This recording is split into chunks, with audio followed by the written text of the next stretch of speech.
Lord, we exalt Jesus. We exalt your name, Jesus. We bless you, Jesus. We lift high the name that's above every other name. Oh God, we love you. Hallelujah. Come on, open faith in Christ. While doing so, many of you know this, we capture high school, rescue high school and college age youth, bring them into a place where not only are they set free, but they are being raised up as voices that will be movers and shakers in the earth.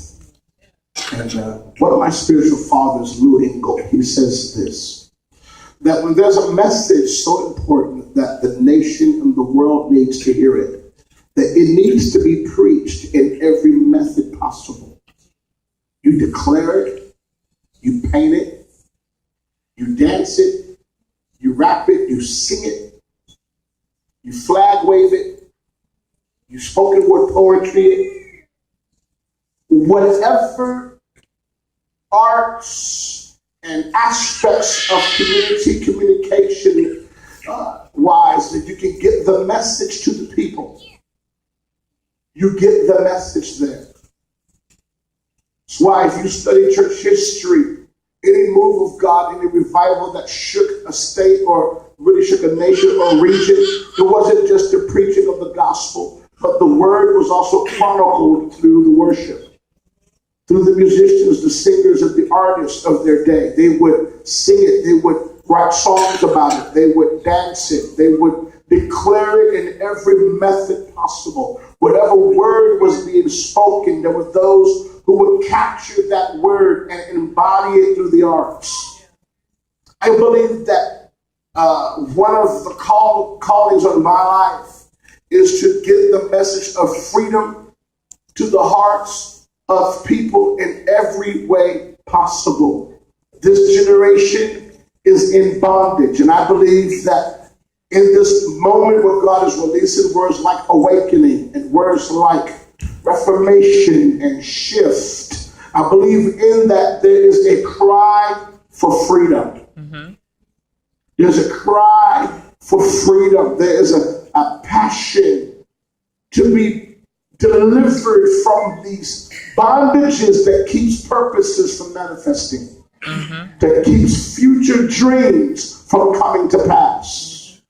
That it is one thing to have a gift and a calling that is inside of you and to be stirred up about it. But hope deferred makes the heart sick. Amen. So when you go years hearing about a prophecy and knowing there's a gift in you that never comes to pass, you become frustrated because who you are and what you are called to release is not happening. And you're saying, God, I know I was born for better. I know there's a call on my life. I don't want to just live, breathe air, and then die. But I want to know that when my life is over, I did what I was sent to do. That I fulfilled the assignment. That I can say, as in the words of Paul, I have fought a good fight. I finished my course, and I kept the faith.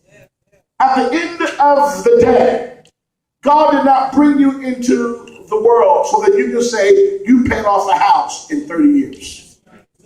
He didn't birth you into the kingdom just so that you can say, I paid off a few cars. And yet we get these kind of what I call shallow prophetic words that we shout about. There's a new car coming. You start bucking about that. And you start shouting about a house as if that is really God's huge intent for you. And those are tools, but those aren't the objectives of your life. That those aren't, God didn't birth you into the earth so that you can shout about a car. But why would he give you a car except that there's somebody that needs to have transportation to the presence of God? Why would he give you a house except he would like that to be a place of his dwelling? Come on, somebody shout amen.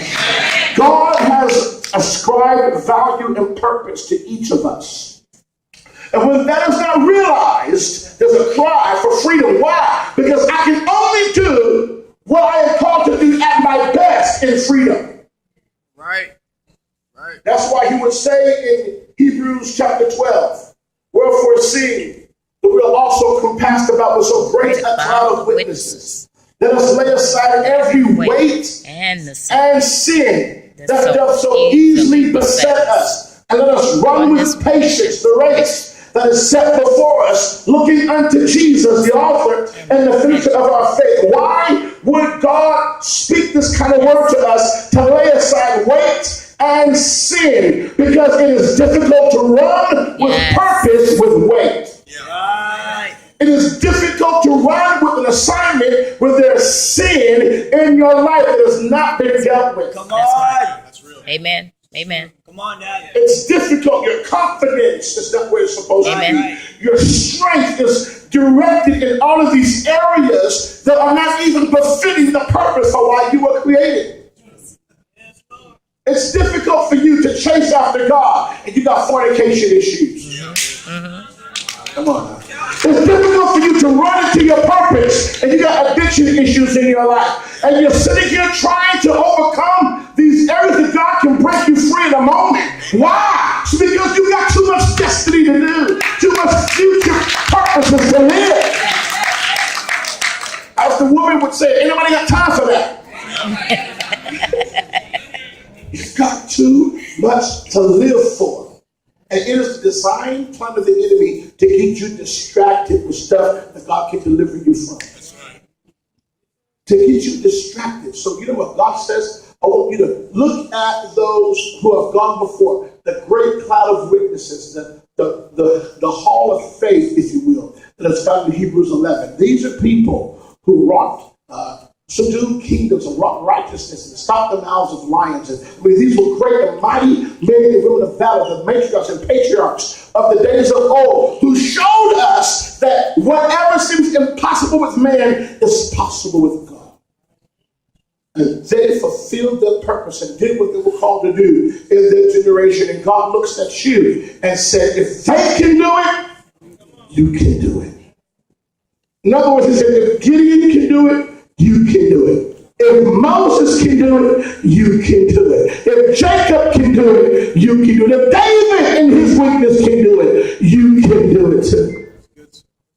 God is saying, I am calling you to lay aside the weight and the sin. There's this cry for freedom. And I wrote this song called Freedom Cry. But I don't know how they're going to do it. It's kind of a multi-level scenario. I want them to see you. They're going to see you down there. Be high and lift it up. So you got to work it out. Move the mic stands. Move the whatever you got to move. I want them to do this presentation. Beloveds, I was